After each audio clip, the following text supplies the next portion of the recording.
चलिए ज्योति, स्वागत है आपका। Stage is all yours. Thank you. Thank you ma'am. किए अत्याचार जब अंग्रेज हिंद पर, भारत के वीर वतन के रखवाले हो गए। कोई मर मिटा देश की आन पर, तो कहीं जज्ब देश की शान में मतवाले हो गए। जिनके दिल में दिमाग था, जिनके दिल में दिमाग था, वो मशहूर तो खूब हुए, पर सस्ती जिंदगी के लाले हो गए।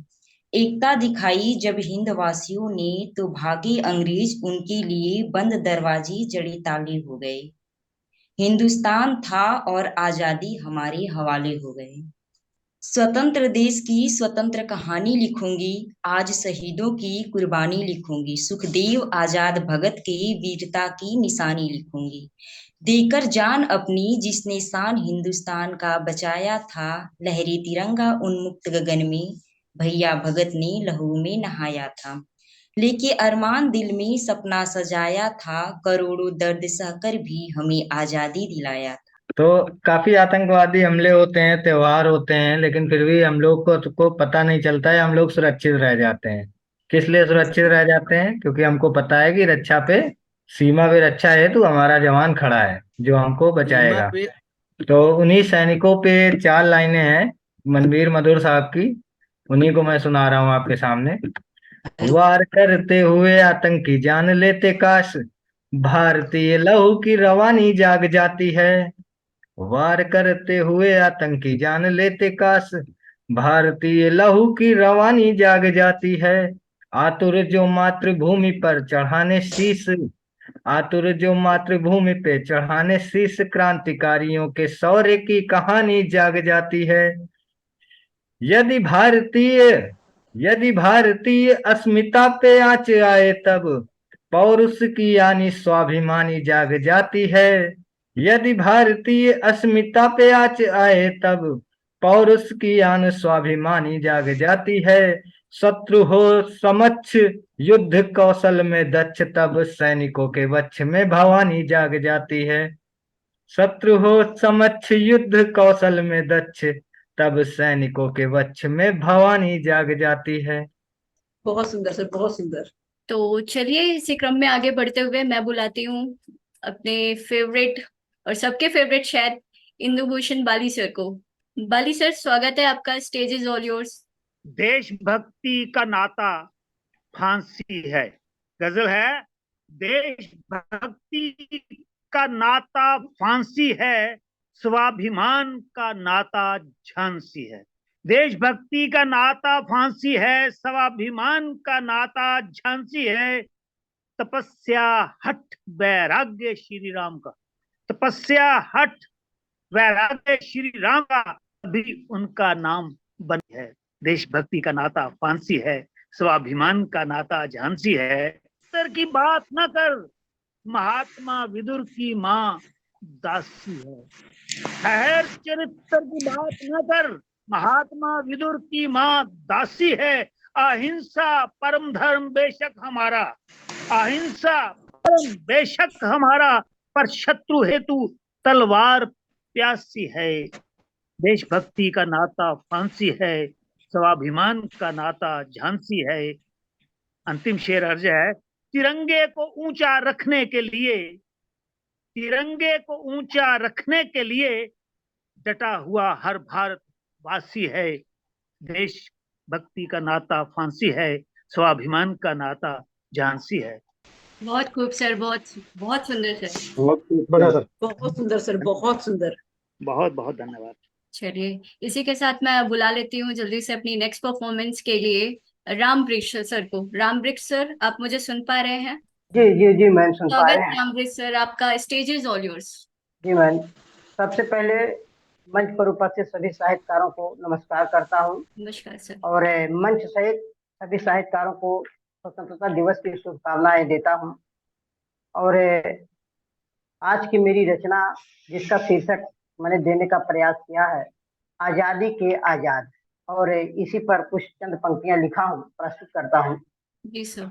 यहाँ से वहां तक, यहाँ से वहां तक, जहां ना तहां तक, मुट्ठी को जकड़े तिरंगा को पकड़े।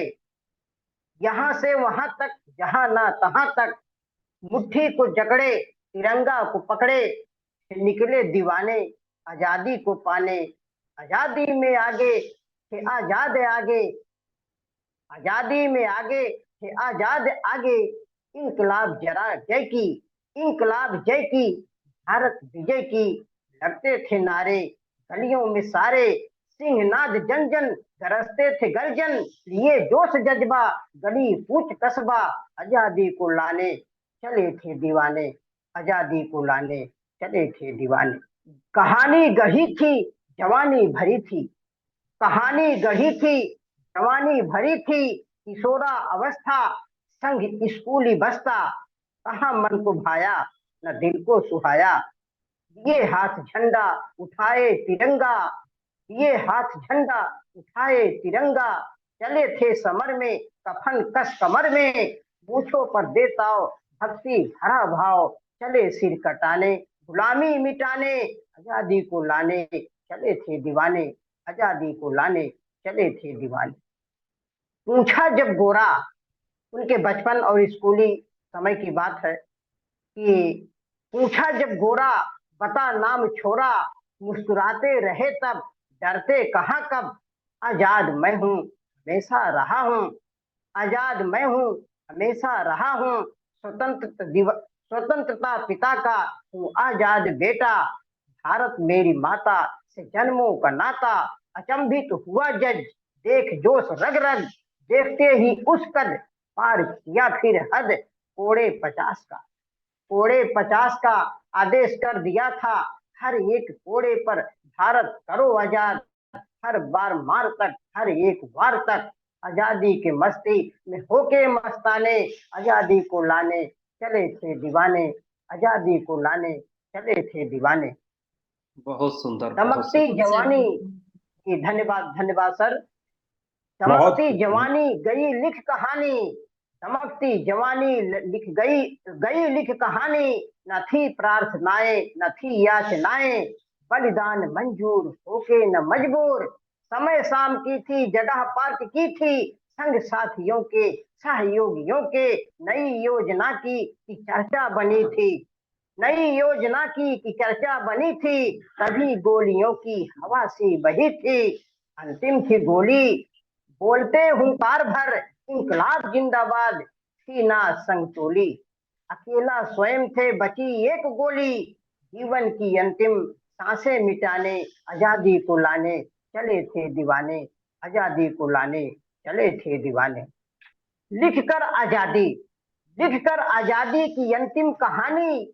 सुखद नींद की थी आजादी सुहानी, जीवन की लीला खत्म थी अकेला, जीवन की लीला खत्म की अकेला। अमर हो गया तब धरा से गगन तक, यहाँ से वहां तक जहाँ ना तहाँ तक। धन है ये धरती की मिट्टी मुल्तानी, आजादी को लाने चले थे दीवाने, आजादी को लाने चले थे दीवाने। जी धन्यवाद। बहुत सुंदर, पूरा बहुत बढ़िया। जीवन वृतांत आपने इस कविता में पिरो दिया। बहुत सुंदर जी सर, जी सच में बहुत बहुत खूबसूरत धन्यवाद। सर, बहुत खूबसूरत। चलिए जी बहुत बहुत अ, धन्यवाद। बढ़ते हैं आगे। तो दीपक सर आप ही सुना दीजिए फिर। जी धन्यवाद। जी ये मणिपुर घटना के बाद मैंने इस कविता को लिखा था, उस बार जी सुना नहीं पाया था मैं। जी जी। अरे ओ महात्मा, याद है तुम्हें उस वस्त्रहीन को वस्त्र देने के बाद अपने वस्त्रों को आजीवन सीमित कर लिया था तुमने।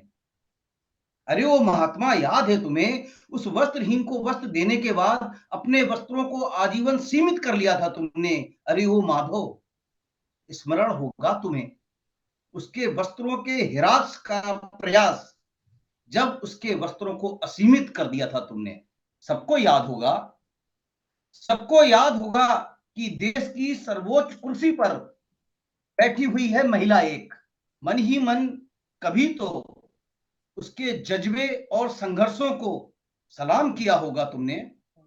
अरे ओ, याद तो होगा वो रण, जब शत्रु के हर कुत्सित प्रयास को झुकना पड़ गया था अपने देश की दुर्गा के आगे, और वो अपनी जमीन और लोगों को भय से छोड़कर थे भागे।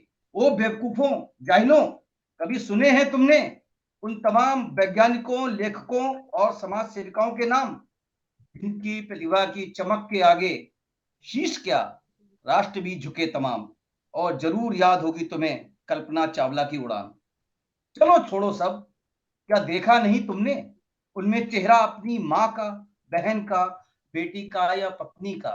उफ, इस हद तक प्रतिरोध, इस स्तर का प्रतिशोध। याद रखना आताइयों, ईश्वर का वचन है कि जब जब पाप बढ़ेगा तो अवतार लेंगे। कहीं इस बार उनका अवतार हुआ कोई स्त्री रूप तो कहां छिप सकोगे। अरे ओ मानवता के दुश्मनों, कलयुग के दानवों, कहीं ऐसा ना हो कि सृष्टि कहीं स्त्री का सृजन ही रोक दे। तब ढूंढते रहोगे एक स्त्री, सिर्फ एक स्त्री, उसके अपमान के लिए नहीं, पूरी श्रद्धा, आवश्यकता एवं लाचारी के साथ, पूर्ण नतमस्तक होकर। परंतु सृष्टि भी एक स्त्री है, क्या क्षमा कर सकेगी तुम्हें वो सृष्टि, वो स्त्री। धन्यवाद। बहुत खूब।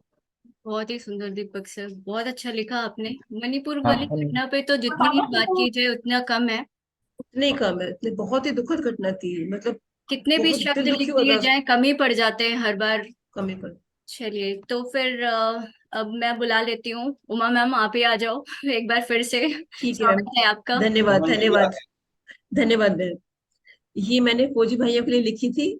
जी वैसे तो अपने ब्रदर के लिए लिखी थी, वो कारगिल की जब लड़ाई से वापस आए थे तब मैंने लिखी थी उनके लिए ये। जी मैम, सरहदों हम से सुनना लौट चाहेंगे। रहे हैं मेरे सरहदों से लौट रहे हैं मेरे प्यारे फौजी भाई, बर्फीली तूफानी हवाओं का साथ कुछ समय के लिए छोड़ रहे हैं मेरे फौजी भाई। शांत पहाड़ी इलाकों में जब सन्नाटा छा जाता है, कानों में कभी कभी दर्द भी बड़ा तड़पाता है। फौजी भाई उन बर्फीली हवाओं की ठंडक को अपना सुकून बताता है, मातृभूमि के लिए सब कुछ सह जाता है। कारगिल की ऊंची पहाड़ियों पर कैसे उसने सीधी रस्सी से सहारे छलांग लगाई, कैसे उसने गुपचुप पहुंचकर उस ऊंची पहाड़ी पर तिरंगे की शान बढ़ाई। लौटकर फौजी भाई सारी कहानियां गांव की चौपाल पर बैठकर सुनाता है, सबका दिल खुशी और गर्व से भर जाता है। गांव के बड़े बुजुर्ग उठकर उसको आशीर्वाद देते हैं, सारा गांव खुद को गौरवित महसूस करता है। घर आए उस फौजी भाई की औभगत में सारा गांव लग जाता है। फौजी भाई जब गांव वापस आता है, आंखों में प्यार और सम्मान बढ़ जाता है। लेकिन फौजी जब तिरंगे में लिपट कर घर आता है, माँ, बहन और पत्नी की आंखों में गर्व की अविरल धारा छोड़ जाता है। अपने जीवन में फौजी भाई यही सपन सजाता है, दुश्मन को मारकर जीत कर अपने घर आऊंगा, या फिर शहीद होकर तिरंगे में लिपटकर अपने गांव वापस आऊंगा। भारत माँ की शान में खुद को कुर्बान कर जाऊंगा, अपने देश और भारत माता की शान को गौरवित कर जाऊंगा। लेकिन माँ, मैं लौट कर जरूर आऊंगा। जय हिंद, भारत माता की जय। बहुत सुंदर लिखा है मैम। मैम जी, अगर समय हो तो मैं ये कविता क्योंकि चाहता था उसी को सुनाने। सुना दीजिए सर जल्दी से, क्योंकि अब हमारा वक्त भी खत्म ही हो रहा है। जी, मैं तुरंत कविता प्रस्तुत करता हूँ, जिसका मैंने शीर्षक दिया है भारत भाग्य विधाता। तो भटक रही थी बूढ़ी महिला तमतमाती धूप में, भटक रही थी बूढ़ी महिला तमतमाती धूप में, अधमरी सी झुकी खड़ी थी कंकाल के रूप में। ऊपर कंडा उठा उठाकर भर रही थी टोकरी, या चाह जीने की प्रबल थी, मार रही थी भूखमरी। कोई खाए जूठा पत्तल, सोए सड़कों के फुटपाथ, भारत का तू भाग्य विधात्री, आज बनी है तू अनाथ। क्योंकि कविता का भाव समझने की कोशिश करिएगा कि कोई खाए जूठा पत्तल, सोए सड़कों के फुटपाथ, भारत का तू भाग्य विधात्री। एक चार की बात नहीं है, अरबों है तेरे संतान, कहाँ छिपा है जमीर तुम्हारा, मानवता के इंसान। किस भारत माता की सदा, किस भारत माता की सदा कर रहे हो जय जयकार, माँ तो भटक रही सड़कों पर, हो रहा कैसा अपकार, हो रहा कैसा अपकार। देश कभी ना बड़ा बनेगा, यदि होगा जन जन का अपमान, भारत का तू भाग्य विधात्री, भारत का तू भाग्य विधात्री, यह कैसा तेरी सम्मान। धरती तू है, भारती तू है, धरती तू है, भारती तू है, भारत भाग्य विधाता तू है। गांव देश की बात करूं क्या, गांव देश की बात करूं क्या, पूरे विश्व की माता तू है। कब तक होगा अपमान तुम्हारा, कब तक सहोगी अत्याचार, कब अब होगा सम्मान तुम्हारा, अब होगा सम्मान तुम्हारा। मातृ दिवस के रूप में पूजी जाओगी माता तुम, माँ भारती स्वरूप में, माँ भारती स्वरूप में। जी धन्यवाद। धन्यवाद बहुत सर, बढ़िया। बहुत ही बढ़िया था सर। तो जी मैडम। अमन सर को भी मैं बुला ही लेती हूँ जल्दी से।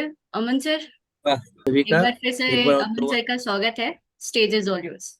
एक बार फिर से मुझको मौका देने के लिए धन्यवाद। तो मेरी कविता का शीर्षक है आखिरी पाती।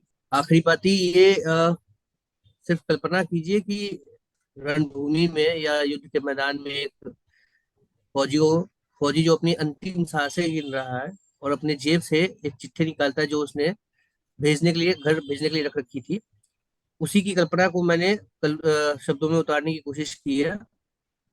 अगर आप लोगों तक वो पहुंचे तो बहुत मैं अपने आप को छोटा मोटा लेखक मान सकता हूँ फिर।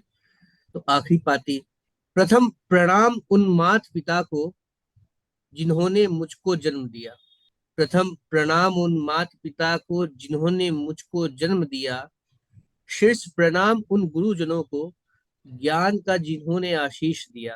फिर प्रणाम उन पूर्वजों को जिनका वंशज मैं बनकर जन्मा। फिर प्रणाम उन पूर्वजों को मैं जिनका वंशज बनकर जन्मा। शेष प्रणाम उन मित्रजनों को जिनसे है मुझको प्रेम घना। मैं ना भूला उन बहनों को राखी जिसने बांधी थी। मैं ना भूला उन बहनों को राखी जिसने बांधी थी। जिसकी सदा रक्षा करने की कस्में मैंने खाई थी। छोटे बड़े सब भाई मेरे हृदय में सदा ही बसते हैं। छोटे बड़े सब भाई मेरे हृदय में सदा ही बसते हैं। मुझसे करते प्रेम बहुत वो पलकों पर मुझको रखते हैं। पाती मेरी सब तक पहुंचे सबको स्मरणीय हो जाए। पाती मेरी सब तक पहुंचे सबको स्मरणीय हो जाए। सबसे मेरा है नाता गहरा कोई ना विस्मित होने पाए। माता से विनती है मेरी मुंह न टूटे मुझसे तेरी। माता से विनती है मेरी मुंह न टूटे मुझसे तेरी। चाहे कुछ भी हो जाए नैन न तेरे रोने पाए। ये जो प्रार्थना है या जो रिक्वेस्ट है वो है तो थोड़ी सी मैंने थोड़ा टफ है। लेकिन ऐसा प्रार्थना ऐसा मौका ही है कि अगर आंसू बहा देंगे तो फिर सारा बलिदान व्यर्थ ही चला जाएगा। तो अपनी माता से कहता है कि मैं थोड़ा क्रूर तो बन रहा हूँ लेकिन इसके अलावा कोई रास्ता है नहीं। कि माता से विनती है मेरी मुंह ना टूटे मुझसे तेरी। चाहे कुछ भी हो जाए नैन न तेरे रोने पाए। तूने ही राह दिखाई थी मेरे मन में ज्योत जलाई थी। राष्ट्र प्रेम ही बड़ा धर्म है यह बात तूने ही समझाई थी। तेरी ही प्रेरणा से आज मैं एक सिपाही बन पाया। तेरी ही प्रेरणा से मैं एक सिपाही बन पाया। सबसे पहले मातृभूमि है यही प्रतिज्ञा कर पाया। तेरे प्रति जो फर्ज है मेरा दूध का जो भी कर्ज है मेरा। तेरे प्रति जो फर्ज है मेरा दूध का जो भी कर्ज है मेरा। इस बार चुका ना पाऊंगा मैं वापस आ ना पाऊंगा। हे तात तुम्हें सराहूं क्या मन की बात बताऊं क्या। बस पिता एक ऐसा रिश्ता होता है जिससे बेटा कभी खुल के बात नहीं कर सकता चाहे वो कितना छोटा हो या कितना भी बड़ा हो जाए। हे तात तुम्हें सराहूं क्या मन की बात बताऊं क्या। सारी उम्र ना कह पाया जो मैं आज वही कह जाऊं क्या। धैर्य तुम्ही से पाया है संयम भी अपनाया है। धैर्य तुम्ही से पाया है संयम भी अपनाया है। तेरी ही छाया में पलकर ये चरित्र मेरा बन पाया है। देश का सिर ना झुकने पाए यह पाठ तुमने ही पढ़ाया है। देश का सिर ना झुकने पाए ये पाठ तुमने ही पढ़ाया है, उन सीखों ने ही आज मुझे इस काबिल बनाया है। ज्ञान गुरु से पाकर मैंने सही गलत को पहचाना, ज्ञान गुरु से पाकर मैंने सही गलत को पहचाना। कर्म ही मेरा सच्चा धर्म है, सबसे पहले उसको जाना। आप सभी का कृतज्ञ रहूंगा, आप सबका मैं आभारी हूँ। आप सभी का कृतज्ञ रहूंगा, आप सबका मैं आभारी हूँ। लेकिन इस जन्म के खातिर मैं बस सबका ऋणधारी हूँ। पूर्वजों से आग्रह है मेरा, अब स्थान मेरा बनाए वो। पूर्वजों से आग्रह है मेरा, अब स्थान मेरा बनाए वो। यमलोक में मेरा स्वागत करने स्वयं चलकर अब आए वो। मैंने आपके वंश प्रथा को आगे ही बढ़ाया है, मैंने आपके वंश प्रथा को आगे ही बढ़ाया है। जहां ध्वज को खड़ा किया था, उसे ऊंचा और उठाया है। अच्छा अब मैं चलता हूँ, यमलोक के लिए निकलना है। अच्छा अब मैं चलता हूँ, यमलोक के लिए निकलना है। पथ ताकते मित्र सिपाही, उनके संग भी टहलना है। ना करना तुम सब क्रंदन, खत्म हुआ जो मेरा ये तन। ना करना तुम सब क्रंदन, खत्म हुआ जो मेरा ये तन। देश प्रेम में कर दूं अर्पित, मैं आने वाला पूरा जीवन। देश प्रेम में कर दूं अर्पित, मैं आने वाला पूरा जीवन। धन्यवाद। बहुत सुंदर, बहुत ही बहुत सुंदर, सुंदर, बहुत ही बहुत मार्मिक सुंदर, कविता। बहुत सुंदर। बहुत सुंदर। सर आंखें तो आंखें ना आंखें भर रही हैं सर, सुनने के बाद ऐसा लग रहा है कि एक एक शब्द ना दिल को छू रहा पंकज जी था। बहुत बहुत सुंदर, बहुत बढ़िया। धन्यवाद सभी सर। लोग बस इमोशनल हो गए हैं आपकी कविता सुनकर। बहुत सर। अगर तो मेरे ये शब्द आप तक पहुंचे, इससे बड़ी असफलता और कुछ हो नहीं सकती। चार शहीदों के लिए दो पंक्तियां सुना पंक्तियां रहे याद हैं। आती हैं, किसी बहुत तो बड़े कवि ने लिखी हैं कि वो चंद लोग अपने जो खामोश रह गए अक्सर, वो चंद लोग अपने जो खामोश रह गए अक्सर, उन्हीं के दम से ये तारीख मुस्कुराती है। बहुत बहुत सुंदर। बहुत खूब सर, बहुत खूब। बहुत बढ़िया। तो चलिए चार सर, फिर पंक्तियां सुना के आपकी प्रोग्राम को जी फिनिश करते हैं। तो पंक्तियां कुछ बिल्कुल सर। ऐसे हैं, मनवीर मधुर साहब की। सैनिकों के जी सुनाइए। शौर्य पे न कोई प्रश्न चिन्ह, यदि ठान ये शत्रु को जड़ से मिटा देते हैं। कोई दो दो हाथ करना यदि चाहता तो एक बार में ही भूमि पे पछाड़ देते हैं। कोई माया मातृभूमि पे कुदृष्टि डालता तो, कोई माया मातृभूमि पे कुदृष्टि डालता तो ऐसे आईनों के चेहरे बिगाड़ देते हैं। कोई माया मातृभूमि पे कुदृष्टि डालता तो ऐसे आईनों के चेहरे बिगाड़ देते हैं। और आखिर में हम लोग हैं क्या, आखिर सैनिक क्या होता है, एक उसकी परिभाषा है पूरी। और एक एक तालियां उठ जाएंगी, इतना मेरा पूरा विश्वास है आखिरी लाइन पे। तो आखिरी लाइन ऐसे है, एक बार फिर से रिपीट करता हूँ। कोई माया मातृभूमि पे कुदृष्टि डालता तो ऐसे आईनों के चेहरे बिगाड़ देते हैं। और वंशज भरत के हैं सामने हो सिंह के भी, खेल खेल में ही जबड़े को फाड़ देते हैं। वाह वाह वाह सर, क्या बात बहुत है। खूब, बहुत वंशज भरत के हैं सामने हो सिंह के भी, खेल खेल में ही जबड़े को फाड़ देते हैं। बहुत धन्यवाद। बढ़िया सर। बहुत बढ़िया। चलिए मैं आज का प्रोग्राम यहीं पे रैप अप कर देती हूँ। तो बहुत अच्छा लगा आप सभी के साथ एक बार फिर जुड़कर। आगे भी हमारे साथ इसी तरह जुड़ते रहिए और हमारे शब्द माइक प्रोग्राम का हिस्सा बनते रहिए, हमारे परिवार को बढ़ाते रहिए। और इसी के साथ मैं आज का प्रोग्राम एंड करना चाहूंगी और आप सभी से इजाजत लेना चाहूंगी। नमस्कार। और एक बार फिर से आजादी की हार्दिक शुभकामनाएं आप सभी को। Happy independence day. जय हिंद, जय भारत।